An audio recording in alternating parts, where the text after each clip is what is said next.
मेरी पति का दोस्त नहीं, मुझे घर से बाहर बुलाकर एक होटल में। मेरी ऐसी नमस्कार। दोस्तों, आप लोगों की दिल से स्वागत है पूजा भाभी की कहानी में आज की रानी। अगर आप पूरी लास्ट तक सुन लेते हैं तो आप अपने हाथों को बेकाबू कर देंगे। अगर आपको यह कहानी अच्छी लगे तो वीडियो को लाइक एवं चैनल को सब्सक्राइब कर दीजिएगा। मेरी नाम काजल कुमारी है। मेरे घर में और मेरे पति और मेरी सासू माँ रहती हैं। मेरे पति का दोस्त है जो मेरे घर पर हरदम आते जाते रहते हैं, तो जब भी आते हैं तो मेरे लिए कुछ न कुछ लेकर जरूर आते हैं।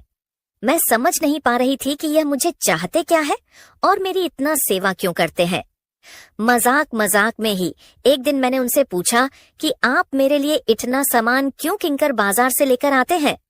तभी वह बोलते हैं कि अरे भाभी, ये सब तो आपके ही लिए है ना, क्योंकि भैया तो आपको टाइम नहीं दे पा रहे हैं, इसलिए मैं सोचा कि आपके लिए हम ही कुछ न कुछ बाजार से किंकर लेकर चलते हैं, क्योंकि भैया तो आपको टाइम नहीं दे पाते हैं ना।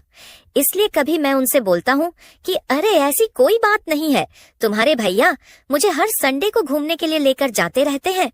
तभी वह बोलते हैं कि अरे भाभी जी, आप ऐसी बातें क्यों कर रही हैं?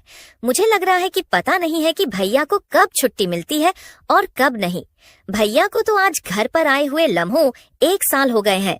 तभी मैं बोलता हूँ कि ये तो आपने एकदम सही बात कही जी। तभी वह बोलते हैं क्या? अरे भाभी जी, एक कम कीजिए ना, आप ही मेरे साथ एक दिन घूमने के लिए चलिए। मैं बोली कि नहीं नहीं, इतना कहकर को मेरे घर से चले जाते हैं। एक दिन की बात है जब मैं घर पर अकेली ही थी और मैं अकेली ही मजे में नहा रही थी। तभी एक दिन अचानक से मेरे पति के दोस्त मेरे घर पर आ जाते हैं। उसे दिन घर पर कोई नहीं था, सिर्फ मैं अकेले ही नहा रही थी। वह मेरे घर में घुस गए थे। मैं जहाँ नहा रही थी वह शहर चोरी चुपके मुझे देख भी रहे थे। फिर मेरी नजर एकदम से उनके ऊपर जाती है। मैं एकदम से घबरा जाती हूँ और मैं 2 आकर अपने कमरे के अंदर चली जाती हूँ और तैयार होकर बाहर निकलती हूँ। और उनसे मैं बोलता है कि अरे ये आप क्या कर रहे थे? तभी वह बोलते हैं कि अरे आपको अच्छी नहीं लग रही थी क्या भाभी? मैं बोली कि आप भला ऐसे कैसे कर सकते हैं? तभी वह बोलते हैं कि मैं नहीं देख सकता हूँ, क्या सिर्फ मेरे भैया का हक है क्या? मैं बोली कि हाँ। तभी वह बोलते हैं कि अरे भाभी, भैया का आप कब तक इंतजार करेगा? कभी ना कभी तो आपका भी मन करता होगा ही। फिर मैं बोली कि नहीं नहीं, ऐसी कोई बात नहीं है। तभी वह बोलते हैं कि अरे भाभी, आप मुझसे इतना क्यों शर्मा रही हो? मैं तो आपकी भलाई के लिए बातें बोल रहा हूँ ना। तभी मैं बोलता हूँ कि क्या बात है, मेरा तो बहुत ज्यादा मन करती है, लेकिन मैं अपने आप पर एकदम से काबू कर लेते हूँ। फिर भी बोलते हैं कि अरे भाभी, आप चिंता मत कीजिए, मैं हूँ ना। मैं बोली कि अगर आप किसी से कह देंगे तो तभी वह बोलते हैं क्या रे भाभी, मैं आपको करने वाला लग रहा हूँ क्या किसी से? ये सब अच्छी को हम दोनों ही जानेंगे, इसके अलावा कोई भी नहीं जानने का। फिर मैं बोली कि ठीक है, जब मेरी मान करेगी तब मैं तुमको बोल दूंगी। मिथुन की बात है।